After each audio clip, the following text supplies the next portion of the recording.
kasi tayo pwede magpa-inhibit ng mga senator judges based on bias.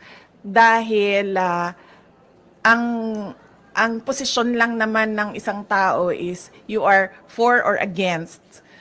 Inday Sara, no? Kung ganun ang ating basehan sa inhibition, ay dapat din natin ipa-inhibit ang mga senators na meron ding bias against Sara Duterte, no? Tulad na lang ni Senator Risa Ontiveros na in a public speech, sinabi niya na kailangan talaga, ano ba term na ginamit? Kailangan burahin or kailangan wasakin, kailangan sirain, gibain ang pamilyang Duterte.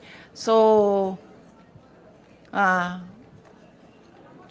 kung ganon, na magpa-inhibit tayo based on bias, ay madaming senators ang ipapa-inhibit for or against Sara Duterte. Kaya sinasabi ko, ibigay na natin yung benefit of a doubt dyan sa ating mga senator judges na gagawin nila ang trabaho nila ng patas according to sa sinumpaan nila as senator judges.